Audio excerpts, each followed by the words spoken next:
let me also tap in terms of the 4 drop picks. Did they kill you? Absolutely, they hurt. The defense was phenomenal though. But hold on, I got you. The 4 drop picks kill you, yes. The context of why. What was the expectations this season? It was never we're going to rely on our offense, whether it was going to be Mitch or a rookie quarterback, because outside of fans and media, nobody solely relies on rookies to come in here and be the end all be all. They can, but the likelihood of them consistently producing those type of results, man, is less than likely. It's less than an ideal situation. So typically with young quarterbacks, the objective is for your defense to play at an elite level. We've talked about our defense supposed to be playing elite this whole season. Now we understand TJ Watt getting hurt. That mixed it up a little bit, but let's not act like the expectation was for them to come out here and be the leaders. And they did play their part, holding the Dolphins to 16 points, keeping both of those receivers under 100 yards, all those things 100%. But that is a good defense performance. The elite or the great, they capitalize, they get those turnovers, and that's how you get out of those stadiums. So it's not a negative for this defense, but it is we have a higher standard. We have a higher expectation for you guys specifically, and we know that you're capable of it. We're not asking them to come out here and do anything different. We're just saying the ones that actually hit you in the face, those are the ones that you have to come home with. You can't allow those, you can't allow those because literally it's 2 red zone opportunities. That's a 10-point swing because they scored 1 touchdown, kicked the field goal on the other one, right? If I remember correctly. Both field goals. Both field goals. Okay. So, yeah. So, but those are 6 points right there. I was about to say, those matter, though, in terms of just the other one, the Edmonds one, I think would have been field flipping. Yeah. Yeah, because Sutton and Levi, they were the ones where they were like specifically in the red zone. Sutton was right before half, and Levi was, I believe it was the one after Pickett threw the one to Claypool. Yeah. And then they ended up kicking the field goal.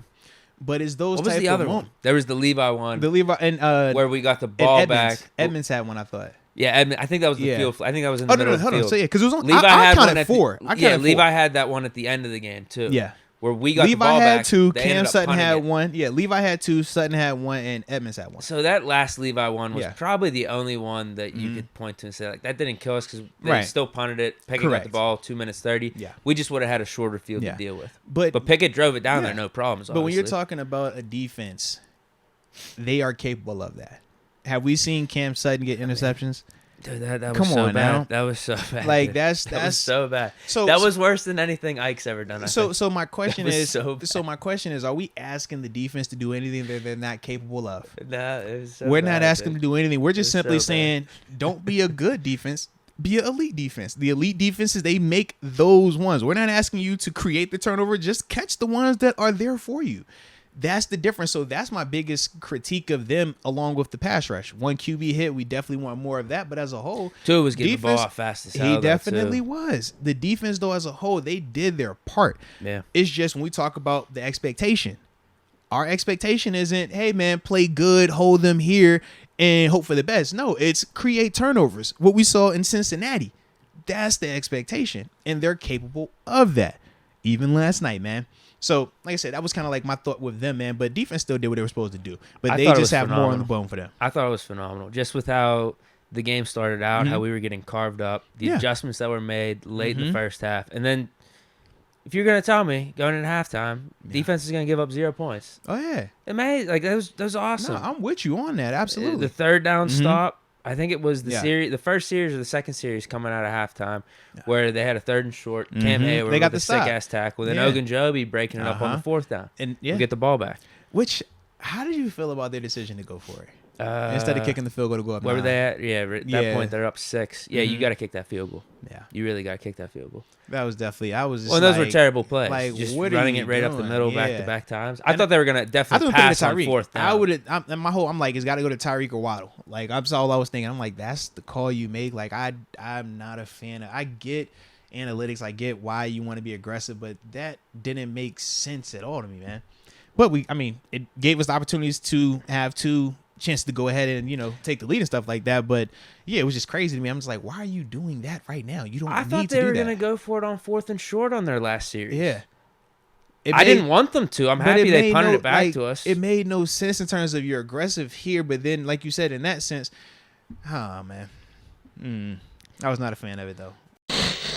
One of our favorites, DraftKings Sportsbook. The leaders, when we talk about sports books, when we talk about top-rated apps, when you're talking about safe, secure, reliable payment, when you're talking about just same-game parlays, futures, in terms of bets, wagers, stuff like that. Man, just a lot that you can really, deep dive into and make some compensation off of, or at least have the opportunity to make some compensation off of. But then on top of that, with DraftKings, they do got an awesome promo code going on, man. When you first download that app, because, some people out there, they've never done this before, Deke. It's their first time. You remember your first time. Yep. We all remember our first time. Sometimes it's good, sometimes not so good. But either way, when it's your first time on DraftKings, make sure you use the promo code MOATS. So when you make that first little $5 deposit, you're going to get a cool $200 right for you to use on the app. Make some more potential money. Okay? So shout out to DraftKings for that. But we also understand, Deke, that not everybody can have fun and control themselves. We understand, Deke, that not everybody knows how to turn it off once they take that first leap. Discipline's a great skill to learn. It is. It definitely is, man. And for some people, you'll see on the screen right now, it's a number that you could call or text, depending on where you're located at. For my New Yorkers out there, you see the text. But for everybody else, you know what you got to do. You've got to call 1-800-GAMBLER.